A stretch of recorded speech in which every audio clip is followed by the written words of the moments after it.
Hello welcome everyone, आप सभी का स्वागत है तुषार क्लासरूम में। मेरा नाम है तुषार वर्मा और I am your maths teacher and mentor. और इस क्लास 10 की अमेजिंग जर्नी में मैं आपका पूरा साथ देने वाला हूँ। मैं कोशिश करूँगा कि इस जर्नी में मैथ्स एंड साइंस में अगर आपको कोई दिक्कत आती है तो मैं उस दिक्कत को पूरी तरीके से, प्रॉब्लम को पूरी तरीके से हटा सकूँ एंड आपको कोई भी दिक्कत ना आने दूँ।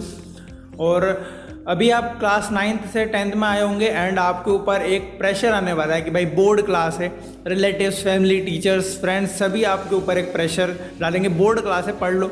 अब देखो आपके क्लास 9th में कितने भी मार्क्स हो, कैसे ही परसेंटेज हो, आप मैथ्स में भली कमज़ोर हो, साइंस में कमज़ोर हो, पर मैं कोशिश करूँगा कि आपको 10th क्लास में मैथ में इस तरह से समझा दूँ कि आपको भाई मैथ से प्यार हो जाएगा। सच में मैथ्स में मैं आपको इम्प्रूव करूँगा। आप देखोगे धीरे धीरे जब ये क्लास में अगर आप बने रहते हो तो सच में आप अपने आप में इम्प्रूवमेंट महसूस करने लगोगे। ठीक है, तो इस क्लास 10th की जर्नी में मैं आपके साथ हूँ और आपको समझना पड़ेगा कि जो मैथ्स है वो एक कॉन्सेप्ट का खेल है। तो सबसे पहले अगर आप ये वीडियो को लेट के देख रहे हो या बैठ के देख रहे हो तो भाई आपको सबसे पहले आपको एक कॉपी ले लेनी है। ठीक है, एक कॉपी बना लो, एक इस क्लास के लिए एक कॉपी बना लो जहाँ पे आप डाल दीजिए कि तुषार क्लासरूम है जो है क्लास फर्स्ट डाल दीजिए। एंड यहाँ पे आपको कॉपी में मैथ्स करना पड़ेगा। देखो मैथ्स एक कॉन्सेप्ट एंड बेसिक का सब्जेक्ट है जहाँ पे आप जितना सॉल्व करोगे, जितनी प्रैक्टिस करोगे, उतना कॉन्सेप्ट क्लियर हो गया। अगर आपका कॉन्सेप्ट क्लियर हो जाता है किसी भी क्वेश्चन का, तो अगर आपने आज पढ़ रहे हो एंड एक साल बाद भी अगर उसको पढ़ोगे तो आपको पता है कि भाई कॉन्सेप्ट क्या लगाना है। इस क्लास के एंड तक या इस ईयर के एंड तक भी अगर आपको वो फाइनल पेपर है उसमें क्वेश्चन आता है एंड आपने यहाँ पे कॉन्सेप्ट क्लियर कर लिया तो आप वहाँ जो लास्ट फाइनल जो पेपर है आपका वहाँ पे भी आप उस कॉन्सेप्ट को नहीं भूलोगे एंड क्वेश्चन करके आओ। मैथ्स इतना कठिन सब्जेक्ट नहीं है, जब मैं पढ़ाऊँगा सच में आपको मैथ्स ईजी लगने लगेगा। ठीक है, तो हम स्टार्ट करते हैं हमारी पहली क्लास जो है क्लास 10 फर्स्ट क्लास, जिसका चैप्टर नंबर 1 रियल नंबर। चलिए क्लास को स्टार्ट करते हैं। तो स्टार्ट करते हैं रियल नंबर। तो आपको सबसे पहले समझना पड़ेगा फैक्टर्स एंड मल्टीपल्स को। तो देखिए बेसिक से स्टार्ट कर रहे हैं, तो जो टॉपर्स हैं यहाँ जिनको पहले से ही आता है तो आप समझिए कि मैं सभी बच्चों को एक साथ लेके चलना पड़ेगा। यहाँ पे हमारे पास टॉपर्स भी बैठे हैं, जिनको कुछ भी नहीं आता है वो भी बच्चे बैठे हैं, तो मुझे पूरा बेसिक समझना पड़ेगा। और अगर आप इस बेसिक को समझ लें तो भाई कभी नहीं भूलोगे, तो भाई समझ लो। देखिए समझते हैं फैक्टर्स एंड मल्टीपल्स क्या होते हैं। फैक्टर्स मीन्स अगर फॉर एग्जाम्पल मैं नंबर ले रहा हूँ 15 के फैक्टर्स क्या होंगे। फैक्टर्स का मतलब ऐसे नंबर जो इस नंबर को कंप्लीटली डिवाइड कर सकते हैं। कंप्लीटली मतलब खत्म कर दे, मतलब कोई रिमाइंडर नहीं बचने चाहिए। कंप्लीटली डिवाइड करने वाले नंबर्स कौन कौन से होंगे 15 को? तो हम बोल सकते हैं 1 डिवाइड कर सकता है, हाँ। देन 2 डिवाइड कर सकता है, नहीं 2 डिवाइड नहीं कर सकता 15 को। देन 3 डिवाइड कर सकता है, 3 5 से 15 होता है तो 3 डिवाइड कर सकता है। देन 5 3 से 15 होता है तो 5 भी इसका एक फैक्टर है। देन 15 1 से 15, तो ये सारे क्या हुआ फैक्टर हुए 15 के। तो आपको समझना है फैक्टर्स क्या है। जो उस नंबर को, किसी नंबर का अगर आपको फैक्टर पूछा जाए तो ऐसे नंबर बता दो जो उसको डिवाइड कर सके। ठीक है, ऐसे नंबर जो उस नंबर को डिवाइड कर सके हम क्या कह सकते हैं उसको फैक्टर्स। फैक्टर्स क्या है? जो नंबर को डिवाइड कर सकते, जो नंबर को, जो हमें गिवन नंबर है उसको डिवाइड कर सकते, जो नंबर को डिवाइड कर सकता। ठीक है, तो फैक्टर्स क्या है? जो नंबर को डिवाइड कर सकता है, कंप्लीटली डिवाइड जो कर दे हम उसको कहेंगे फैक्टर्स। अब आपको एक बात ध्यान रखनी है कि 1 एंड 15, देखिए जो नंबर है वो खुद भी आएगा फैक्टर में और 1 भी आएगा। किसी भी नंबर के 2 फैक्टर आपको कंपलसरी देखने को मिलेंगे, जो है 1 और वो खुद। मतलब अगर मैं 12 का फैक्टर आपसे पूछूं तो 1 और 12 तो उसके फैक्टर होंगे ही होंगे। आपसे 8 का पूछूं तो 1 और 8 उसके फैक्टर होंगे। तो किसी भी नंबर के 2 कंपलसरी फैक्टर आपको देखने को मिलेंगे, जो है 1 और इट्सेल्फ, वो खुद। ठीक है, जैसे फॉर एग्जांपल हम 9 ले लेते हैं तो इसके एक फैक्टर 1 हो सकता है एंड 9 हो सकता है। देन 3 भी होता है इसका एक फैक्टर। तो 1 एंड 9 आपको 2 कंपलसरी फैक्टर देखने को मिलेंगे। अब मैं एक नंबर लेता हूँ 5 के क्या क्या फैक्टर होते हैं? 1 एंड 5। ऐसे नंबर जिनके सिर्फ 2 फैक्टर हमको देखने को मिलते हैं हम उनको कहते हैं प्राइम नंबर्स। आपको समझना पड़ेगा, प्राइम एंड कंपोजिट भी आपने पढ़ा है। बेसिक प्राइम क्या है? जिनके सिर्फ 2 ही फैक्टर होते हैं, 1 और खुद, हम उसको कहते हैं प्राइम नंबर। जिनके सिर्फ 2 ही फैक्टर होते हैं, 5 हो गया, 3 हो गया, 7 हो गया, जो किसी और नंबर के टेबल में नहीं आते हैं। हमने प्राइम नंबर्स पढ़े कंपोजिट क्या है, जिनके 2 से ज़्यादा फैक्टर हो सकते हैं, जैसे 15 हो गया, 9 हो गया, ये क्या है कंपोजिट नंबर। तो आई होप आपको प्राइम, कंपोजिट, फैक्टर्स इनमें समझ में आ गया होगा कि फैक्टर्स क्या होते हैं। अब हम पढ़ते हैं मल्टीपल्स। मल्टीपल्स क्या होता है? तो देखिए मल्टीपल्स की अगर हम बात करें, मैं आपसे पूछूं कि मुझे आप 6 के मल्टीपल्स बताइए। मल्टीपल मतलब मल्टीप्लीकेशन, आप इसको मल्टीप्लाई कीजिए 1 से, 2 से, 3 से, मतलब आप 6 का टेबल लिख दीजिए। 6 1 6, 6 2 12, 6 3 18, ठीक है। इस तरह से अगर आप टेबल लिख देंगे 24 एंड अप टू, हम जानते हैं कि हम मल्टीपल्स जो है इनफाइनाइट है। हम 6 को 1000 से मल्टीप्लाई करें, 6000, 6 का एक मल्टीपल 6000 भी है, 6 लाख भी है, ठीक है। तो ये सारे क्या होगा मल्टीपल्स। मल्टीपल्स क्या होते हैं? जो नंबर का मल्टीपल पूछ रहे हैं वो नंबर उन सभी को डिवाइड कर सके, जो नंबर को डिवाइड कर सकते हो, जो नंबर से डिवाइड हो जाए, हो जाते, ठीक है, जो नंबर से डिवाइड हो जाते, जैसे 6 से डिवाइड हो जाता है, 12 डिवाइड 18, 24 आदि जितने भी नंबर आएंगे, जितने भी मल्टीपल्स आएंगे 6 के, वो सारे 6 से डिवाइड हो सकते हैं। मल्टीपल्स क्लियर हो गया होगा, ठीक है। 6 के मल्टीपल्स, अगर आपसे कोई 7 का मल्टीपल पूछे, 7 का टेबल लिखिए, 7 7 2 14 21 अप टू 70 एंड आगे बहुत सारे नंबर। फैक्टर्स कुछ लिमिटेड हो सकते हैं, देखिए फैक्टर्स कुछ लिमिटेड हो सकते हैं, जैसे 15 के सिर्फ 4 ही फैक्टर्स निकले, 9 के 3 फैक्टर्स निकले, 5 के सिर्फ 2 ही फैक्टर्स निकले। बट मल्टीपल्स क्या हो सकते हैं? बहुत सारे हो सकते हैं, इनफाइनाइट मल्टीपल्स हो सकते हैं हमारे पास, बट फैक्टर्स क्या है? लिमिटेड। आई होप आपको फैक्टर से मल्टीपल समझ में आ गया होगा। अब हम तो हमने बेसिक समझ लिया है जो फैक्टर एंड मल्टीपल्स का। अब हमारा नेक्स्ट टॉपिक है prime factor and prime factorisation. तो देखिए प्राइम नंबर हमें पता है क्या होते हैं। प्राइम नंबर मीन्स जिनके सिर्फ 2 ही फैक्टर होते हैं। हमारे पास प्राइम नंबर की लिस्ट है, जैसे 2 स्टार्टिंग फर्स्ट हमारा प्राइम नंबर होता है 2, सबसे छोटा और इवन प्राइम नंबर 2 है। देन 3 5 7 11 13 17 अप टू बहुत सारे प्राइम नंबर्स होते हैं हमारे पास। बट अब हमारे सिलेबस में हमने फैक्टर्स भी समझ लिया। फैक्टर्स क्या होते हैं? जो नंबर्स उस नंबर को, गिवन नंबर को डिवाइड कर सकते हैं कंप्लीट। तो देखिए प्राइम फैक्टराइजेशन एक ऐसी मेथड है जिससे हम किसी भी बड़े से बड़े नंबर को फैक्टराइज कर सकते हैं। फैक्टराइज करने का मतलब उसको टुकड़ों में बांट सकते हैं।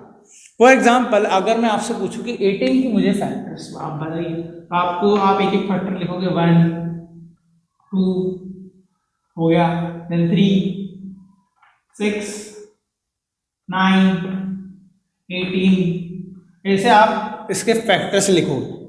बट इसको एक मेथड के थ्रू, एक फैक्टराइजेशन मेथड है प्राइम फैक्टराइजेशन, जहाँ पे हम सिर्फ प्राइम नंबर्स का ही यूज़ करते हैं फैक्टराइज करने के लिए, डिवाइड करने के लिए।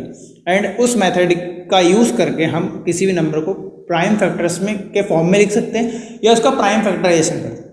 अगर आप एनसीईआरटी बुक अभी खोल के देखो तो आपका पहला क्वेश्चन ही है कि express the number into prime factors. तो प्राइम फैक्टर्स को नंबर, किसी भी नंबर को प्राइम फैक्टर में एक्सप्रेस करने का मतलब क्या है? सबसे पहले उसका प्राइम फैक्टराइजेशन करना, देन जो फैक्टर से निकल के आएंगे उसको एक्सप्रेस करना बहुत आसान है, ठीक है। हम लेते हैं एग्जांपल, यहाँ पे मैं इन सभी को हटा देता हूँ। फॉर एग्जांपल 18 कोई अगर हमको प्राइम फैक्टर्स में एक्सप्रेस करना, फॉर एग्जांपल 18 को ही लेते हैं, 18 हम इस टाइप से बनाते हैं, देन हम फैक्टराइज करेंगे, देन एक्सप्रेस करेंगे, ओके। तो हमें पता है कि 18 एक इवन नंबर है जो 2 से डिवाइड हो सकता है। तो 2 को हम 2 से स्टार्ट करेंगे, 2, देन आगे 18 को हमने डिवाइड करा 2 से तो 9 आ गया, देन 9 2 से नहीं जाएगा, हम आगे बढ़ेंगे जो है 3। आपको कभी भी डायरेक्ट बड़ा नंबर नहीं लेना, पर स्टार्टिंग से देखना है किस नंबर से डिवाइड होते हैं। 3 से डिवाइड हो सकता है क्या? देखिए 3 से डिवाइड हो सकता है, 3 3 सा 9, देन अगेन 3 आ गया, 3 1 सा 3, आखिर में 1 आ चुका है, मतलब ये 18 जो है कंप्लीटली फैक्टराइज हो चुका। अब इसको एक्सप्रेस करने का तरीका के साथ 18 इक्वल, आपको लिखना है 18 इक्वल, जो फैक्टर्स है इनको आपको मल्टीप्लाई में लिखना है, 2 मल्टीप्लाई 3 मल्टीप्लाई 3। ये हो गया हमारा नंबर प्राइम फैक्टर में एक्सप्रेस। इसी को कहते हैं प्राइम फैक्टराइजेशन, और हमने उसी नंबर को प्राइम फैक्टर्स में एक्सप्रेस कर दिया। किस तरह से हम प्राइम फैक्टर्स में लिख सकते हैं, ओके।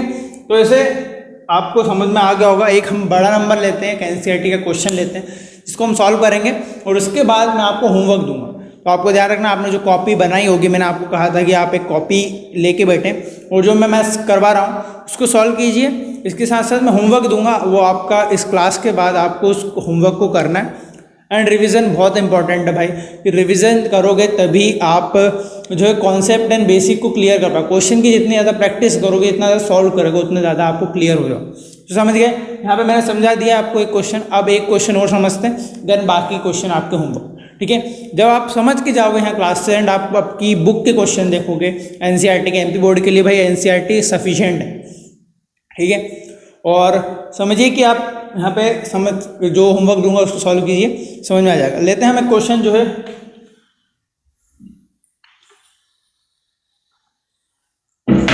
हमें फैक्टराइज करना है 140। फर्स्ट क्वेश्चन है factorise express the number into its prime factors, जो है 140। हमें 140 को फैक्टराइज करना है। तो देखिए, आपको समझना है कि 140 एक इवन नंबर, पीछे 0 आ गया है, इसके पीछे 0, 2, 4, 6, 8 आ जाता है, वो एक इवन नंबर हो जाता है, 2 से ही फैक्टराइज होगा। जब तक उसके पीछे ये सारे नंबर्स हैं तो वो 2 से ही डिवाइड होगा। ठीक है, 2 से ही फैक्टराइज होता है। स्टार्ट करेंगे 2 से। ठीक है, उसको डिवाइड कर लीजिए आप, 2 7 14, 0 का 0। तो अब देखिए फिर से पीछे 0 आ गया, फिर से फैक्टराइज किससे होगा, 2 से ही होगा। फिर से 2 से हम फैक्टराइज करेंगे तो 70 का हाफ कितना होता है, 35। आप डिवाइड कर लेना। अब पीछे आ चुका है 5, अभी एक इवन नंबर नहीं रहा। हम अब 2 से आगे बढ़ेंगे, जो है 3। क्या 3 से डिवाइड हो रहा है? आपको 3 की ट्रिक्स भी बता दें। 3 का जो डिविजिबिलिटी रूल है कि हमें कैसे पहचानना है कौन सा नंबर 3 से डिवाइड होगा या नहीं होगा। तो देखिए, आप उनको ऐड कर लीजिए, इन नंबर्स को ऐड कर लीजिए, 5 और 3 को आप ऐड कर लीजिए, कितना आ रहा है 8। क्या 8 3 से डिविजिबल है? नहीं, 8 3 से डिविजिबल नहीं है। ठीक है, तो ये 3 से नंबर डिवाइड नहीं होगा। समझ में आ गया होगा। ठीक है, अगर आपको 3 से डिवाइड पता करना है कि कौन सा नंबर 3 से डिवाइड हो सकता है, तो हम क्या करेंगे, उन सभी नंबर्स को ऐड करेंगे। और अगर हमें एक ऐसा नंबर मिल जाता है जो 3 से डिवाइड हो सकता है, तो हम क्या कहेंगे, वो पूरा कंप्लीट बड़ा नंबर भी 3 से डिवाइड। 35 3 से डिवाइड नहीं हो सकता, तो हम 5 पे जाएंगे। 5 का रूल बहुत सिंपल है, जिसके पीछे 5 और 0 है, ऐसे नंबर जिनके पीछे 5 और 0 मिल जाता है, हम कह सकते हैं 5 से डिवाइड हो सकता है। पर पहले ध्यान रखना कि पहले हम देखेंगे कि वो 2 से डिवाइड हो रहा है। अब पीछे 5 आ गया, क्या ये 3 से डिवाइड होगा? नहीं हो रहा है। 2 से डिवाइड होगा? नहीं होगा। तो 5 पे जाएंगे। ठीक है, 5 से डिवाइड करेंगे। 5 7 35। अब देखिए 7 खुद एक प्राइम नंबर है, 7 को 7 से ही डिवाइड करेंगे। तो 140 के फैक्टर्स क्या हो गए? 140 इक्वल हम लिखेंगे 2 मल्टीप्लाई 2 मल्टीप्लाई 5 मल्टीप्लाई 4। ये हमने प्राइम फैक्टराइजेशन कर चुके हैं और इस नंबर को प्राइम फैक्टर्स में लिख चुके हैं। ठीक है, इतना आसान था, आप समझ होंगे। ठीक है, अगर नहीं समझ में आया तो आप पीछे वीडियो को पीछे करके एक बार फिर से देख लीजिए, स्लो करके देख लीजिए, आपको समझ में आ जाएगा। ठीक है, तो आप होमवर्क दे देता हूँ कि आपको प्राइम फैक्टराइजेशन के कुछ क्वेश्चन आपको करके लाना। होमवर्क है आपका। ठीक है, फर्स्ट आपको प्राइम फैक्टराइजेशन करना है 5005 का, सेकेंड 749, थर्ड 576। अब कुछ मैंने मन से भी नंबर दिए, वो कुछ जो आपके बुक के हैं एंड हमने सॉल्व किया। अगर आपको समझ में नहीं आता एक बार फिर से देख लेना। तो बढ़ते हैं हमारे नेक्स्ट टॉपिक की तरफ, जो है HCF एंड LCM। हमारा नेक्स्ट टॉपिक है HCF एंड LCM। अब देखिए, हमने HCF का फुल फॉर्म क्या होता है, highest common factor and least common multiple. हमने फैक्टर एंड मल्टीपल्स पढ़ लिया है, तो आप समझ सकते हो, बहुत आसान है। फैक्टर्स का मतलब समझ गए होगा आप। ठीक है, फॉर एग्जाम्पल मैं यहाँ पे 2 नंबर लेता हूँ, कोई से भी 2 नंबर लेते हैं हम। फॉर एग्जाम्पल मैंने लिया 6 एंड 12। आपसे सबसे पहले हम पीछे स्टार्ट करते, पहले हम HCF समझते हैं कि फैक्टर्स क्या होता है। पता है फैक्टर्स क्या होता है? ऐसे नंबर जो इस 6 को कम्प्लीटली डिवाइड करते हैं। 6 के सारे फैक्टर लिख लीजिए आप, 1 2 3 एंड 6। ये 4 फैक्टर होंगे किसके? 6 के। अब 12 के क्या क्या फैक्टर्स हो सकते हैं? 12 के फैक्टर से 1 2 3 4 6 एंड 12। यही सारे नंबर हैं जो 12 को डिवाइड कर सकते हैं। क्लियर? फैक्टर आपको समझ में आ गए होंगे। अब आपको समझ में कॉमन मतलब क्या? जो दोनों में कॉमन हो, दोनों में हो, ऐसे फैक्टर जो दोनों में हो। ठीक है, 1 दोनों में आपको मिल जाएगा। ठीक है, 2 दोनों में मिल जाएगा, ओके, 3 दोनों में मिल रहा है और 6 भी क्या है, दोनों में मिल रहा है। तो ये सारे नंबर्स क्या हो गए, कॉमन फैक्टर हो गए। हम लिख दें कॉमन फैक्टर। कॉमन फैक्टर्स क्या क्या है, 1 2 3 एंड 6, ये सारे क्या है, कॉमन फैक्टर्स। अब एचसीएफ का मतलब होता है हाईएस्ट कॉमन फैक्टर। हाईएस्ट जो इन कॉमन फैक्टर्स है इनमें जो हाईएस्ट है, क्लियर हुआ। हाईएस्ट कॉमन फैक्टर का मतलब पहले फैक्टर निकाल लो उन दोनों नंबर के, ठीक है, फिर कॉमन फैक्टर निकाल लो कि दोनों में कॉमन क्या है, ये भी आपको समझ में आ गया। अब हाईएस्ट ये कॉमन जो फैक्टर्स आए हैं आपके पास, ये कॉमन फैक्टर्स जो आए इनमें से हाईएस्ट कौन है, बड़ा कौन है, तो देखिए बड़ा कौन है, 6। तो एचसीएफ ब्रैकेट में ये जो दो नंबर का जिसका भी पूछा है एचसीएफ 12,6 इक्वल टू 6। क्लियर, समझ में आ गया होगा, ठीक है। एचसीएफ का मतलब क्या, highest common factor. Highest common factor का मतलब पहले फैक्टर निकालो, ये दो नंबर के हमने फैक्टर निकाले, देन क्या करा, कॉमन फैक्टर निकाले। कॉमन फैक्टर से ये 4 हमारे पास कॉमन फैक्टर आए, कॉमन फैक्टर इन दोनों में जो कॉमन हो, ठीक है। कुछ कॉमन नहीं होगा तो 1 तो कॉमन होगा ही होगा, ठीक है। किसी में नंबर में अगर कोई कॉमन नहीं हुआ तो 1 तो कॉमन होगा, ठीक है। तो एचसीएफ उसका क्या हो जाएगा, 1 हो जाएगा, ठीक है। कॉमन फैक्टर हमारे पास 4 है। अब इन सब में बड़ा कौन है, बड़ा कौन है, 6, तो ये इसका हाईएस्ट कॉमन फैक्टर हो गया, एचसीएफ हो गया। क्लियर हुआ। अब एचसीएफ का मीनिंग समझो, डेफिनेशन समझो कि है क्या। ये 6 एक ऐसा नंबर है बड़ा जो इन दोनों को डिवाइड कर सकता है। क्लियर हुआ, समझ में आया कि देखिए 6 एक ऐसा नंबर है बड़ा जो 12 और 6 दोनों को डिवाइड कर सकता है। कॉमन फैक्टर का मतलब क्या है, 12 को 1 भी डिवाइड कर सकता है, 2 भी डिवाइड कर सकता है, 3 भी कर सकता है, 6 भी कर सकता है, पर इन सब में बड़ा कौन है, 6। 6 एक ऐसा नंबर है जो दोनों को डिवाइड कर सकता है और सबसे बड़ा है। 6 से बड़ा ऐसा कोई सा भी नंबर नहीं है जो 12 और 6 दोनों को डिवाइड करते हैं, दोनों को डिवाइड करने को, ठीक है। तो ऐसे क्लियर हो गया होगा आपको। अब बढ़ते हैं एलसीएम की तरफ कि एलसीएम है क्या। क्लियर, एलसीएम आ गया। समझते हैं कि लीस्ट कॉमन मल्टीपल एलसीएम क्या होता है। तो हम यहाँ पे 2 नंबर लेते हैं, ठीक है। मैं यहाँ पे ले लेता हूँ, एक तो ले लेता हूँ 3, ठीक है, 12, 3 और 12।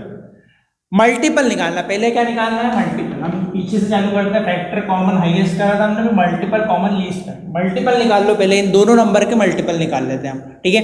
मल्टीपल निकाल लेते हैं, 3 का मल्टीपल 3 1 3, 3 2 6, 3 3 9, 3 4 12 15, ठीक है। अप टू जाते जाएगा वो, और लिख लेते हैं, चलो और लिख लेते हैं, ठीक है। 18 21 और आगे तक जाए, ठीक।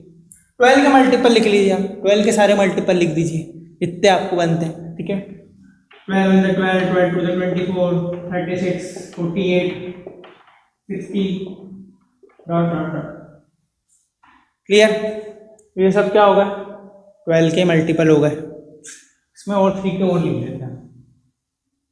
इसके बाद क्या आएगा, 24, फिर आएगा 27, 12 के सारे 3 के सारे मल्टीपल हो गए, और आगे और मल्टीपल आते हैं, डॉट डॉट डॉट, है ना। आगे हमने पढ़ा है कि मल्टीपल इनफाइनाइट होता है, ठीक है, जितने हमसे बन रहे हैं। 12 के भी हमने मल्टीपल निकाली। अब क्या आता है, कॉमन मल्टीपल, सी है कॉमन मल्टीपल।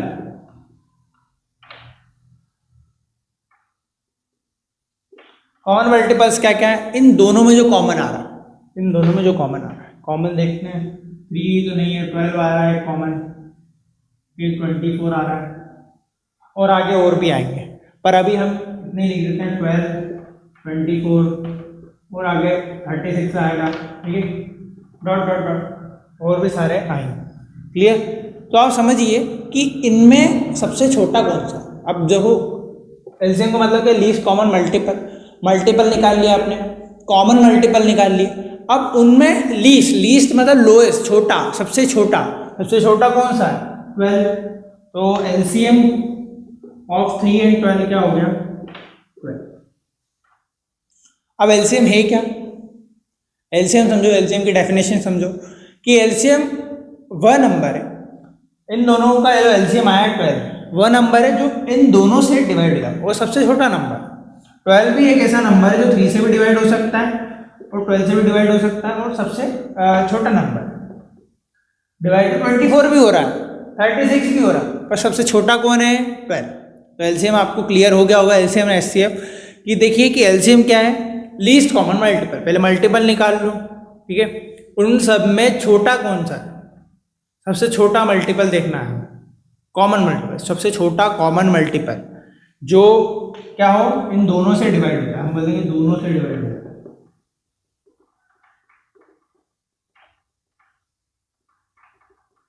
ठीक है। और एचसीएफ के मामले में क्या था? एचसीएफ के मामले में था कि जो दोनों को डिवाइड कर दे, हाईएस्ट, सबसे छोटा, मतलब छोटा नंबर, सबसे छोटा नंबर जो जो दोनों से डिवाइड हो जाए, सबसे छोटा नंबर जो दोनों से डिवाइड हो जाए। क्लियर? कौन सा नंबर है? जो 12। और एचसीएफ के मामले में उल्टा लिख देना कि सबसे बड़ा नंबर जो दोनों को डिवाइड कर दे, सबसे बड़ा नंबर जो दोनों को डिवाइड कर दे वो है एचसीएफ, सबसे छोटा नंबर जो दोनों से डिवाइड हो जाए वो है LCM. I hope LCM and HCF आपको क्लियर हो गया होगा, क्योंकि अब इसके आगे हम इसकी मेथड्स पढ़ेंगे, ठीक है, किस तरह से एलसीएम एंड एचसीएफ के क्वेश्चन आते हैं, वो सारे क्वेश्चन करने वाले हैं, ठीक है। तो बढ़ते हैं हम आगे। सो हमारा फर्स्ट क्वेश्चन है find the LCM and HCF of 6 and 20 by prime factorisation. तो हमें प्राइम फैक्टराइजेशन की मदद से 6 and 20 का एलसीएम एंड एचसीएफ फाइंड करना। तो देखिए पहली मेथड में आपको बताता हूँ, सबसे पहला काम आपको करना है 6 and 20 का प्राइम फैक्टराइजेशन। हम जानते हैं प्राइम फैक्टराइजेशन किस तरह से करते हैं। देखिए 6 का फैक्टराइजेशन करना है आपको एंड 20 का फैक्टराइजेशन, जो भी हमको नंबर दिया उनका प्राइम फैक्टराइजेशन आपको करना है अलग अलग। पहले अलग अलग करते हैं। 6 करते हैं, 2 से 3 आएगा एंड 3 वन जा 3। यहाँ पे 2 से करेंगे 10 आएगा, तो 2 से करेंगे 5 एंड 5 वन जा 5।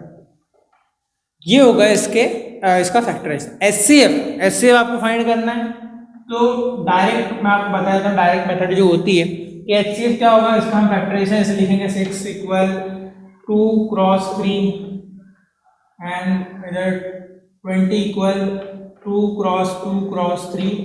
तो हम देखेंगे कॉमन क्या है, यहाँ पे कॉमन एचसीएफ डायरेक्ट लिख देते हैं। एचसीएफ इक्वल जो कॉमन है इन दोनों में आपको कॉमन क्या दिख रहा है? 2। तो इसका जो एचसीएफ आ जाएगा 2 है। तो 2 एक ऐसा नंबर है जो दोनों में कॉमन, ठीक है, ओके। देन 3 इसमें कॉमन नहीं है, सॉरी 5 आएगा यहाँ पे, ठीक है। तो एचसीएफ होगा इसका 2। अब एलसीएम फाइंड करना, तो एलसीएम के लिए हम क्या करते हैं? एलसीएम के लिए हम क्या करेंगे? इन दोनों को साथ में फैक्टराइज करेंगे। देखिए 2 6 और 20 को साथ में, 2 आएगा 3 10, फिर इधर 2 से फिर से करेंगे जब तक ये 10 है तब तक हम 2 से डिवाइड करें। 3 आ जाएगा यहाँ जाएगा 5, देन 3 1 5 से करेंगे 1 1। यहाँ दोनों जगह 1 आ चुका है, तो आप इन सभी को मल्टीप्लाई करेंगे। तो एलसीएम इक्वल हो जाएगा 2 क्रॉस 2 क्रॉस 3 क्रॉस 5। इसका एलसीएम आ गया कितना जाएगा? 4 3 एंड 5, मतलब 12 5 जा 60। इसका एलसीएम हो जाएगा 60, ठीक है। तो 60 इसका एलसीएम हो जाएगा। तो बट हमें इस टाइप से करेंगे तो थोड़ा सा 2 बार हमें फैक्टराइजेशन करना पड़ेगा। मैं आपको बताता हूँ, अगर आपको किसी भी नंबर का प्राइम फैक्टराइजेशन पता है तो हमें एचसीएफ एंड एलसीएम वहीं से निकाल सकते हैं उस नंबर का। तो समझते हैं, आई होप ये वाली मेथड आपको समझ में आ गई। ये इजी मेथड है, बट हम समझते हैं और इससे भी सिंपल मेथड जो हम समझने वाले, ठीक है। क्लियर करते हैं इन सभी को, ठीक है। तो सबसे पहले हमने क्या किया, हमने 6 and 20 का प्राइम फैक्टराइजेशन कर लिया। आपने प्राइम फैक्टराइजेशन कर लिया। अब हम लिखने का तरीका जानते हैं। इसको लिखने का तरीका क्या है? तो देखिए 2 क्रॉस 3 है, अलग अलग फैक्टर है, तो 2 की पावर 1 लिख दो, इसको 3 की पावर 1 लिख सकते हैं, ऐसा कोई दिक्कत नहीं है। यहाँ पे 2 जो है 2 टाइम्स है, हम यहाँ पे लिखेंगे 2 की पावर 2। क्लियर? बट यहाँ 3 है एंड इसमें 3 एक भी फैक्टर नहीं है, बट हमें उसको लाना है। कैसे लाएंगे? आप लिख दिए 3 और उसकी पावर लिख दीजिए 3 की पावर 0। 3 की पावर 0 1 होता है एंड 1 सभी का फैक्टर होता है, हमने पढ़ा, क्लियर। एंड यहाँ पे जैसे ऊपर वाले में 5 नहीं था, यहाँ पे 5 आ रहा है एंड यहाँ पे 5 की पावर कितनी है? 1 है। सेकेंड 20 वाले फैक्टर, 20 का जो फैक्टर उसमें 5 एक फैक्टर है, ठीक है। बट 6 का यहाँ पे 5 एक भी फैक्टर है, तो 5 की पावर क्या लिख देंगे? हम 0 लिख देंगे। अब यहाँ पे मैंने 6 का जो फैक्टर था उसमें 5 नहीं था, मैंने 5 को ऐड किया, बट 5 की पावर 0 रहेगी। 5 फैक्टर नहीं होता 6 का, बट 5 की पावर 0 मतलब 1, क्लियर। अब मैं क्यों कर रहा हूँ, एक इंटेंशन है मेरा जिससे हम एचसीएफ एंड एलसीएम फाइंड कर सकते हैं, ट्रिक है, ठीक है। ठीक, एलसीएफ इक्वल, एचसीएफ आपके डायरेक्ट निकलने वाला 620 का देखिए। एचसीएफ क्या होता है, ऐसा नंबर जो इन दोनों को डिवाइड कर दे, ऐसा बड़ा से बड़ा नंबर जो इन दोनों को डिवाइड कर दे। तो आपको क्या करना है, इनमें से पहले सारे नंबर लिख दे, 2, 3 एंड 5, तीनों फैक्टर लिख दो, तीनों फैक्टर लिख दो। हमारे पास क्या क्या फैक्टर है, 2, 3 और 5, ऐसा कोई अलग नंबर तो दिख नहीं रहा, 2, 3 एंड 5 है। अब हमें सबसे छोटी पावर देखनी है, सबसे छोटी पावर उनको लिखना है। 2 की सबसे छोटी पावर क्या है, 1। 3 की सबसे छोटी पावर क्या है, 0। 5 की सबसे छोटी पावर क्या है, 0। इनको सॉल्व कर लीजिए, 2 और ये तो 1 ही हो जाएंगे। क्लियर, इसका एचसीएफ क्या आ गया, 2।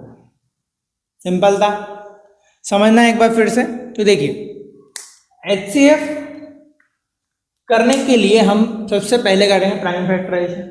एंड प्राइम फैक्टराइजेशन में शो करने का तरीका आप समझिए कि हम जानते हैं कि 1 सबका फैक्टर होता है, यहाँ पे 2 और 3 आ गया एंड 5 को हमको लाना था। 5 को कैसे लाना था, 5 यहाँ पे एक ऑलरेडी फैक्टर आ रहा है, तो यहाँ पे 5 को भी ले आए हमने, पर इसकी पावर 0।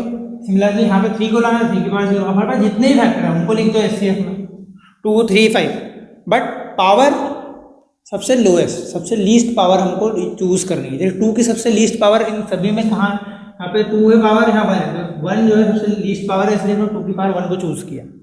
सिमिलर 3 की सबसे लीस्ट पावर हमको दिख रही है 3 की पावर 0, ये देखिए। सिमिलर यहाँ पे 5 की पावर 0, हमने इसलिए ऐड किया है।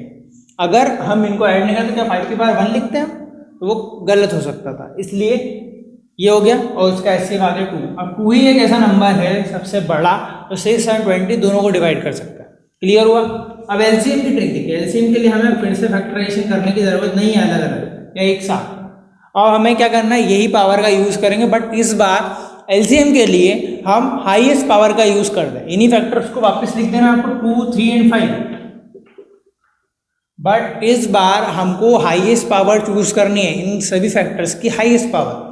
2 की हाईएस्ट पावर है 2, 3 की हाईएस्ट पावर है 1, 5 की हाईएस्ट पावर है 1। क्लियर। 2 की पावर 4, 2 की पावर 2 मतलब 4, 3, 5, इनको मल्टीप्लाई कर लेते हैं। 12, 5 जा 60, 60। देखिए इसका एलसीएम आ चुका है 60। वह नंबर है जो इन दोनों से डिवाइड हो जाए, सबसे छोटा नंबर है, ठीक है। सबसे छोटा ऐसा नंबर है जो 6 एंड 20 दोनों से डिवाइड। तो ट्रिक समझना है। अब आपको समझना है कि एचसीएफ के लिए मतलब हाईएस्ट कॉमन फैक्टर, एचसीएफ के लिए हम lowest power, least power choose करते हैं। इसमें थोड़ा सा कंफ्यूज हो सकते हो। हाईएस्ट कॉमन फैक्टर मतलब हाईएस्ट के लिए लोएस्ट पावर, एचसीएफ के लिए लोएस्ट पावर चूज करते हैं, और लीस्ट कॉमन मल्टीपल के लिए हाईएस्ट पावर। देखिए हमने यहाँ पे जितने फैक्टर्स हैं उनकी हाईएस्ट पावर को चूज किया, क्लियर। अगर उसमें वो फैक्टर नहीं होता तो हम उस फैक्टर को ऐड करेंगे, उसकी पावर क्या कर देंगे, 0। क्लियर। जैसे यहाँ पे 5 नहीं था तो हमने 5 के पास 0 को यहाँ पे ले आया, 3 के पास 0। अब इनको लिखने का तरीका, मतलब लिखने का मोटिव यही है कि हम जब एचसीएफ एंड एलसीएम फाइंड करें तो हमें कोई फैक्टर की जो लोएस्ट पावर चाहिए तो हमें मिल जाए। वो 3 के पास 0 है, 3 के पास 0, 5 के पास 0 मतलब 1, तो हम जानते हैं, ठीक है। 3 के पास 0 मतलब 1, 5 की पावर 0 मतलब 1, तो 1 सबका फैक्टर होता है, इसलिए मैं इसको ऐड कर रहा हूँ, ठीक है। आई होप समझ में आएगा। हम नेक्स्ट क्वेश्चन करते हैं। अब आपको मेरे साथ करना है, आप चाहो तो मेरे से कंपटीशन कर सकते हो। अब मैं क्वेश्चन तो मैं तो सॉल्व करूंगा, बट आप क्या कर सकते हो, वीडियो पॉज कर सकते हो, क्वेश्चन देख लीजिए, वीडियो पॉज कीजिए और क्वेश्चन को आप सॉल्व कीजिए। जब तक आप खुद से सॉल्व नहीं करोगे तब तक आपको नहीं बनेगा, तो आप सॉल्व कीजिए, वो बताइए आपका आंसर क्या आता है, चेक करना जरूर से। चलिए स्टार्ट करते हैं नेक्स्ट क्वेश्चन की तरफ। हमारा नेक्स्ट क्वेश्चन भी एकदम सिमिलर है कि हमें एलसीएम एंड एचसीएफ फाइंड करना है, किसका, 12, 15, 21 का बाय प्राइम फैक्टराइजेशन। अब आप सॉल्व करने की कोशिश करना, वीडियो को पॉज कीजिए, क्वेश्चन को आप सॉल्व कीजिए और देखिए आपका आंसर सिमिलर आता है कि नहीं। तो मैं आपको सॉल्व करके बताता हूँ, जिनको नहीं समझ में आया एक बार फिर से देखिए किस तरह से हमें सॉल्व करना है। तो आप समझिए 12, 15 एंड 21 इन तीनों का आपको प्राइम फैक्टराइजेशन करना है। अलग अलग कर लेते हैं, 12 का, 15 का एंड 21 का, ठीक है। सबसे पहले 12 का करते हैं, 2 से करेंगे, 12, 2 6 12 एंड फिर से 2 से करेंगे, 3 आएगा, 3 1 3। क्लियर हुआ। देन 15 का, 15 2 से तो डिवाइड नहीं होगा, 3 से डिवाइड करेंगे इसको, 3 5 से 15 एंड 5 1 5, ये हो गया। 21 भी 2 से नहीं होगा, 3 से होगा, 3 7 20 एंड 7 1 7। ये हो गए हमारे फैक्टराइज हो चुके हैं, ये तीनों नंबर हमारे फैक्टराइज हो चुके हैं। अब हमको लिखने का तरीका कैसा, जो 12 लिखेंगे, 15 लिखेंगे, 21 लिखेंगे, बट यहाँ पे हम सारे फैक्टर्स को लिखेंगे। जैसे 2 की पावर 2, 3 की पावर 1, क्लियर हुआ, ये क्लियर हुआ। देखिए 2 बार 2 था इसलिए 2 की पावर 2 लिखा, 3 एक बार तो 3 की पावर 1 लिखा।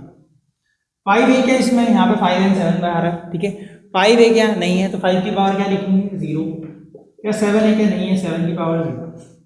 क्लियर, आपको समझ में आया होगा कि देखिए यहाँ पे 2 था, हम सिर्फ 12 का फैक्टर अभी कर रहे हैं। 12 का फैक्टराइजेशन किस तरह से प्राइम फैक्टर में लिखना है मैं आपको ये बता दूँ कि आप समझिए कि 12 जो है इसका फैक्टर 2 की पावर 2, 3 की पावर 1, 5 और 7 नहीं था इसके फैक्टर में, तो हमने 5 की पावर 0 और 7 की पावर 0 लिखी। तो 15 में 2 है क्या, नहीं है, 2 की पावर क्या आएगी, 0। 3 की पावर 1, 5 की पावर 1, 7 नहीं है तो 7 की पावर 0। और 21 में 2 है क्या, नहीं है, 2 की पावर 0 आएगी। 3 है क्या, हाँ है, 3 की पावर 1, 5 नहीं है, 5 की पावर 0 हो जाएगी, 7 की पावर 1। एक बार देख लीजिए आप क्या है इसमें, 2 की पावर 0, हाँ 2 कोई फैक्टर नहीं है तो 2 की पावर 0, 3 है, 3 की पावर 1, 5 नहीं है, 5 की पावर 0, 7 है, 7 की पावर 1। यही हमने किया है, सिमिलर सब तीनों में किया है। अब हम जानते हैं HCF कैसे निकालना है। HCF ऑफ 12, 15 एंड 21, इन तीनों का हमें HCF फाइंड करना है। तो हम क्या करते हैं, जब हाईएस्ट कॉमन फैक्टर फाइंड करना है, HCF फाइंड करना है, तो लोएस्ट पावर चूज करते हैं, सारे फैक्टर्स की लोएस्ट पावर। तो सारे फैक्टर लिख लेते हैं पहले, क्या क्या है, 2, 3, 5 और 7, यही आपके 4 फैक्टर। सबसे लोएस्ट पावर 2 की सबसे लोएस्ट पावर है 0, 3 की सबसे लोएस्ट पावर है 1। देखिए सब 3, 1, 3 सबकी पावर 3 की सभी में पावर 1, सबसे लोएस्ट पावर 1 ही। 5 की लोएस्ट पावर 0 एंड 7 की लोएस्ट पावर 0। इसका आंसर आएगा सिर्फ 3, 3 की पावर 1 बचेगा, मतलब 3 इसका HCF है। HCF of these number 12, 15 and 21, इन तीनों का HCF क्या है, 3। 3 एक ऐसा नंबर है, बड़ा हाईएस्ट नंबर है, ग्रेटेस्ट नंबर है, जो 12, 15 एंड 21 तीनों को डिवाइड कर सकता है। आई होप समझ में आया होगा आपको। सिमिलर LCM भी पूछ रहा है आपसे, LCM ऑफ 12, 15 एंड 21, तो इसी मेथड से फाइंड करना है अगर आपको, तो आपको समझना है, वापस सेम फैक्टर लिखेंगे, 2, 3, 5, 7 फैक्टर तो होंगे, बट क्या है किसी किसी में नहीं हो सकता है, 5, 7, 0 हो सकता है। हमको यहाँ पे हाईएस्ट पावर चूज करनी है। एलसीएम के लिए हम हाईएस्ट पावर को चूज करते हैं, एलसीएम के लिए हम हाईएस्ट पावर को चूज करते हैं। 2 की हाईएस्ट पावर आपको दिख रही है 2, 3 की हाईएस्ट पावर 1 है, 5 की हाईएस्ट पावर 1 एंड 7 की हाईएस्ट पावर 1, ठीक है। 2 की पावर 2 मतलब 4, 3, 5, 7, आप इनको सॉल्व कर लीजिए, आपका एलसीएम आ जाएगा। क्लियर, 4 3 12 एंड 35, आप इसको मल्टीप्लाई करेंगे, 12 5 60 एंड 42, 420 इसका क्या आ गया LCM. LCM of 12, 15 and 21 is 420। कैसे आया, हमने क्या करा, सारे फैक्टर लिखे और हाईएस्ट पावर चूज करी। 2 की पावर हाईएस्ट 2, यहाँ 1, यहाँ 1 और यहाँ पे 1। ये इसको सॉल्व करोगे आपका आंसर आ जाएगा 420। 421 नंबर है सबसे छोटा, तो 12, 15 एंड 21 तीनों से डिवाइड हो जाता है। आई होप ये क्वेश्चन समझ में आया होगा आपको, एलसीएम एंड एचसीएफ क्लियर होगा। ये मेथड का यूज़ करना है आपको और आपको पक्का इससे आंसर आएंगे आपके आसानी से। हमें बार बार फैक्टराइजेशन करने की ज़रूरत नहीं रहेगी। एक साथ अगर एलसीएम के लिए हम फैक्टराइजेशन करने गए तो हमें फिर से तीनों का एक साथ फैक्टराइजेशन करना पड़ेगा, जिसमें मल्टीप्लिकेशन में कन्फ्यूज़न होता है। तो आप ये समझिए कि किस तरह से हम इस मेथड का यूज़ करके भी फैक्टराइजेशन से आंसर ला सकते हैं। क्लियर हुआ। बढ़ते हैं हमारे नेक्स्ट क्वेश्चन की तरफ। तो बढ़ते हैं हमारे नेक्स्ट टॉपिक की तरफ। तो यहाँ पे समझिए 4 and 2 positive integer a and b, HCF of ab multiply LCM of ab is equal to a multiply b। तो आपको समझना है, अगर कोई दो नंबर है, मान लीजिए a और b, जैसे दो पॉजिटिव इंटीजर a और b, जिनका HCF एंड उनका LCM को अगर हम मल्टीप्लाई करें तो वो नंबर जो a और b है उनको अगर मल्टीप्लाई करें तो ये दोनों बराबर हो। ये फॉर्मूला आपकी बुक में दिया गया है, इसको वेरीफाई करते हैं, समझते हैं कि ये फॉर्मूला सच में काम करता है कि नहीं। देखिए हम दो नंबर ले लेते हैं 6 और 8, इनका हम HCF निकाल लेते हैं जल्दी से। अब यहाँ पे हम कोई सी मेथड यूज कर सकते हैं। हम जानते हैं 6 और 8 का, आप समझिए कि HCF निकालना है मुझे। 6 और 8 का, मुझे एक ऐसा नंबर बताओ छोटा या सबसे बड़ा जो इन दोनों को डिवाइड करता है। क्या 2 डिवाइड कर सकता है, 3 डिवाइड कर सकता है, 4 डिवाइड कर सकता है? ठीक है, सबसे बड़ा नंबर क्या है? 2। इसका HCF 2 आ गया। आप निकाल सकते हो HCF ऑफ 6 और 8, ऐसा नंबर जो इन दोनों को डिवाइड कर सकता है। तो 6 और 8 को सबसे बड़ा कौन सा नंबर डिवाइड कर सकता है? जो 2। Clear? LCM of 6 and 8, LCM क्या होगा? 6 और 8 को ऐसा बड़ा नंबर, ऐसा छोटा नंबर जो 6 और 8 दोनों से डिवाइड हो जाए। तो देखिए ऐसा कौन सा नंबर होगा? आप 6 का टेबल लीजिए, 8 का टेबल लीजिए, ऐसा कॉमन मल्टीपल ढूंढो। तो देखिए हम 8, बड़ा नंबर कौन है? 8। आपको इसकी भी ट्रिक बता देते हैं। 8 है, 6 और 8 में से 8 बड़ा है, तो 8 का टेबल लेना स्टार्ट करिए, 8 का मल्टीपल स्टार्ट कीजिए। 8 1 8, 8 2 16, 8 3 24। क्या 8 आता है 6 के टेबल? नहीं। क्या 16 आता है? नहीं। 24 आता है? हाँ, 24 ही इसका एलसीएम होगा। 24 इज एलसीएम ऑफ 6 एंड 8। 24 ही एक ऐसा छोटा सा नंबर है, लीस्ट मल्टीपल है, जो 6 और 8 दोनों से डिवाइड हो जाएगा। क्लियर? एलसीएम आ गया, एलसीएम आ गया। हम इसको वेरीफाई कर लें। 2 और 24 एलसीएम ऑफ फॉर्मूला का HCF ऑफ 6, 8 multiply LCM of 6, 8 is equal to product of number, मतलब 6 और 8 को मल्टीप्लाई करने में जो आएगा वो इक्वल होना चाहिए। चलिए इसको वेरीफाई करते हैं। तो देखिए एलसीएम कितना है? 2, इसकी जगह मैं 2 लिखूंगा, मल्टीप्लाई एलसीएम कितना है? 24। क्लियर? जैसे 6 मल्टीप्लाई ये बराबर है 24 2 जा 48। क्लियर? 8 6 जा 40, तो ये वेरीफाई हो गया। 48 इक्वल 48 आ गया, LHS इक्वल RHS आ गया। मतलब ये फॉर्मूला सच में काम करता है। ये जो रिलेशन है इनके बीच की, आपको इसको याद रखना। जब MP बोर्ड का पेपर आता है तो इससे related fill in the blanks MCQs बनते हैं, तो आप समझ लीजिए। उसको वेरीफाई कर लिया हमने। अब हम इससे रिलेटेड क्वेश्चन करने वाले, तो बढ़ते हैं हमारे नेक्स्ट क्वेश्चन की तरफ। तो ये हमारा क्वेश्चन है, यहाँ पे हमको गिवन है HCF ऑफ 4 गिवन है हमें, 96 एंड 404 इज 4, फाइंड LCM। हमें इसका LCM बनना। हमें जब भी ऐसा क्वेश्चन आए कि हमें HCF दिया जाए, LCM पूछ दिया जाए, या LCM दिया जाए, HCF पूछ लिया जाए, तो आपको हमेशा फार्मूला मेथड का ही यूज़ करना है। ये जो फार्मूला हमने वेरीफाई किया था, हमें इस फार्मूले का ही यूज़ करना है। अब आपको पता है AB क्या है, इसमें HCF गिवन है, ठीक है। LCM फाइंड करना है, तो हम फार्मूला पुट करेंगे values HCF 96, 104 404 multiply LCM 96, 404 equal A हमारा 96 है एंड B हमारा 404। ये सेक्शन लिख दीजिए, ये हम जानते बराबर होता है। क्लियर? हमारे पास इसकी वैल्यू है, इसकी वैल्यू हमें फाइंड करनी है, ठीक है। इसकी वैल्यू कितनी है? 4 मल्टीप्लाई LCM 96 एंड 404 इक्वल 96, 404। हमें इस पूरे की वैल्यू फाइंड करनी है। तो ये 4 जो मल्टीप्लाई में, ये क्या होगा? उस पार जाकर डिवाइड ट्रांसफर कर देंगे 4 का। तो LCM 96, 404 equal 96 multiply 404 divided by 4। अब 4 देखिए HCF है 96 और 404 का, तो पक्का ये दोनों डिवाइड होंगे। आप किसी को भी एक को डिवाइड कर सकते हैं। आपको किसको डिवाइड करना है?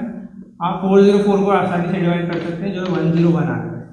तो LCM हमारा निकल जाएगा इसका 404। आप इसको मल्टीप्लाई करेंगे तो इसका आंसर आएगा 96 96।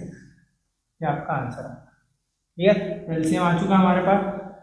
तो कितना आसान क्वेश्चन था, जब हमको HCF या LCM से एक चीज़ दी जाए, डायरेक्ट फार्मूला मेथड का यूज़ करके हम जो है इसका LCM और HCF फाइंड करें। हमने क्या किया? सबसे पहले फार्मूला लिखा, उसमें वैल्यूज पुटअप की, एंड जो HCF था 4 उसको हमने ट्रांसफर कर दिया। तो जब ट्रांसफर करते हैं, ये दोनों नंबर डिवाइड हो रहे हैं 4 से, क्योंकि हम जानते हैं कि HCF है वो, तो दोनों का डिवाइड करेगा, है ना। तो हमने 404 को डिवाइड कर दिया, 404 को हमने डिवाइड कर दिया, तो इसका आंसर 101 आ गया। 101 को आप 96 से मल्टीप्लाई कीजिए तो आपका आंसर आ जाएगा 96। ठीक है, ये इसका LCM हो जाएगा। क्लियर? इस तरह से आपको इस क्वेश्चन को सॉल्व करना है। तो हमारा नेक्स्ट क्वेश्चन है, ये भी एक NCERT का क्वेश्चन है, जहाँ पे हमें गिवन है check whether 6 to the power n can be end with digit 0 for any natural number n। ये फैक्टर एंड मल्टीपल से रिलेटेड क्वेश्चन है, आपको समझना है कि हमें चेक करना है। हमें ये चेक करके बताइए आप कि 6 की पावर n जो है, यहाँ पे n एक नेचुरल नंबर है, तो ये कभी भी 0 से एंड हो सकता है 6 की पावर n। तो आपको समझना है कि देखिए 6 की पावर n या कोई सा भी नंबर 0 से तभी एंड होता है जब वो 5 से डिविजिबल हो। क्लियर? जैसे 100 है, 10 है, 50 है, 60 है, 70 है, 80, 1000 है, तो इन सभी के पीछे 0 आ रहा है, तो ये डिविजिबल है किससे? 5 से। तो ऐसा नंबर जिसके पीछे 0 आता है वो 5 से डिविजिबल होता है। हम इसी चीज़ का यूज़ करेंगे।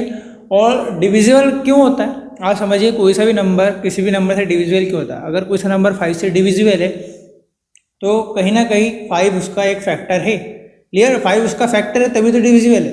हमने पढ़ा है मल्टीपल क्या होते हैं, जैसे मल्टीपल्स की बात करी थी हमने कि 6 की जो मल्टीपल्स है, 6 के मल्टीपल्स थे 12, 18, 24, तो कहीं ना कहीं जैसे 12 को मैं लिख सकता हूँ 6 मल्टीप्लाई बाय 2, तो 6 उसका एक फैक्टर था, तभी तो 12 मल्टीपल है 6 से। सिमिलरली कोई सा भी नंबर 5 से डिविजिबल कब होगा? जब उसका मल्टीपल एक खुद 5 होगा या फैक्टर 5 होगा। ठीक है? तभी वो नंबर 5 से डिविजिबल होगा जब उसका कोई फैक्टर 5 होगा। क्लियर?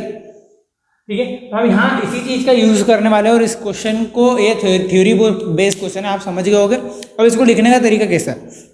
सबसे पहले हम लिखेंगे, समझिए आप, हम लिखेंगे कि if 6 to the power n is end with 0, if 6 to the power end with 0, so it is should be divisible by 5. It should be divisible by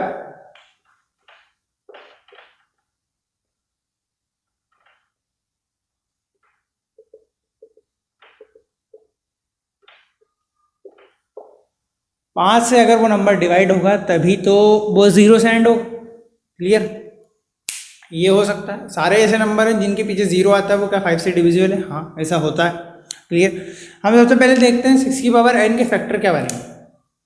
6 के फैक्टर क्या होता है आप जानते हैं, 2 क्रॉस 3। आप यही फैक्टर, यही दो प्राइम फैक्टर आएंगे। अब 6 की पावर n के फाइंड करना है तो n की पावर n लगा दो। क्लियर? सिंस 6 की पावर n के जो फैक्टर हैं वो क्या है? 2 क्रॉस 3। देयरफॉर हम यहाँ पे लिखेंगे, देयरफॉर 6 की power n does not contain 5 as factor। 5 factor है ही नहीं इसका, 6 की पावर n का 5 फैक्टर नहीं है, तभी तो ये 5 से डिविजिबल नहीं है। तो हम यहाँ पे लिख देंगे कि अगर 6 की पावर n का जो 5 as a factor does not contain 5 as a factor, so it does not divisible by 5। तो ये 5 से डिविजिबल नहीं होगा। ओके? अगर 5 फैक्टर नहीं है तो ये 5 से डिविजिबल भी नहीं होगा। और 5 से डिविजिबल नहीं है तो क्या 5 से डिविजिबल नहीं है तो क्या ये 0 से एंड हो सकता है? इसकी यूनिट डिजिट में 0 आ सकता है? नहीं। तो हैंस हम लिख देंगे, हैंस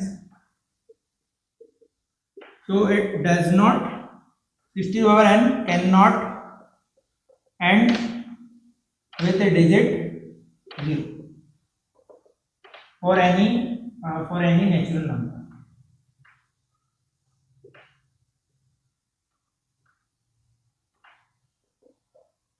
ठीक है?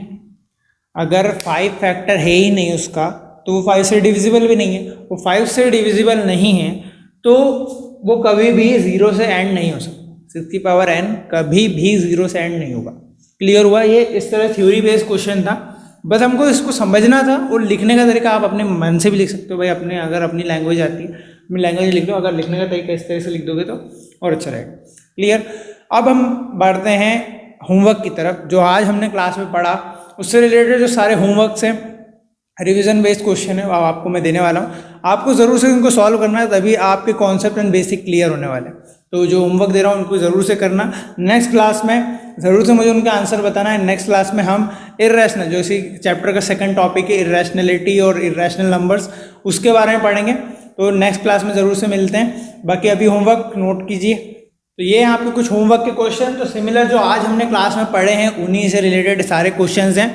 आपको ज़रूर से इनको सबको सॉल्व करना है। आप जब तक सॉल्व नहीं करोगे तब तक आपको समझ में नहीं आने वाला। जितनी आप प्रैक्टिस करोगे तभी आप बेटर होते जाओगे, इंप्रूवमेंट तभी होगा। क्लियर? तो ये सारे क्वेश्चंस आपको जो आज हमने क्लास में पढ़ा उसी से रिलेटेड है। अगर नहीं समझ में आता तो एक बार फिर से क्लास को देखिए, जो क्वेश्चन समझ में आता है उस तरह का क्वेश्चन फिर से देखिए, फिर से सॉल्व कीजिए, उससे बिना देखे, तभी आपको समझ में आएगा। क्लियर? और यहाँ पे एचसीएफ के क्वेश्चन मैंने ज़्यादा दिए हैं क्योंकि एचसीएफ के क्वेश्चन हमेशा पूछे गए। एमसीक्यूज एमपी बोर्ड में, एमसीक्यूज में, फिल इन द ब्लैंक्स में आपको हमेशा क्वेश्चन एचसीएफ के देखने को मिलते हैं। क्लियर? ये क्वेश्चन को आप करना है। बाकी जो नेक्स्ट क्लास है उसमें हम इर्रेशनलिटी, इर्रेशनल नंबर, रैशनल नंबर, इन सारी चीज़ों को बेसिक से पढ़ने वाले हैं। और ये जान के ध्यान रखें कि हमेशा उससे एक क्वेश्चन हमेशा आपको हर साल देखने को मिला। तो नेक्स्ट क्लास भी आपके लिए बहुत इंपॉर्टेंट है। तो नेक्स्ट क्लास में ज़रूर से मिलना। बाकी आई होप आज की क्लास आपको पसंद आई होगी। आई होप आपने कुछ ना कुछ इम्प्रूव किया होगा इस क्लास में। और बाकी इस वीडियो को अपने क्लासमेट्स के साथ, अपने फ्रेंड्स के साथ, 10th वाले फ्रेंड्स के साथ शेयर कीजिए। इसको भी मैथ्स पढ़ना है एंड मैथ्स जिसको कठिन लगता है उसके साथ शेयर कीजिए। बाकी वीडियो आपको थोड़ा सा पसंद आएगा, वीडियो को जरूर से लाइक कर देना, शेयर कीजिए अपने फ्रेंड्स के साथ। मैं मिलूंगा आपसे अगले लेक्चर में। Thank you for watching.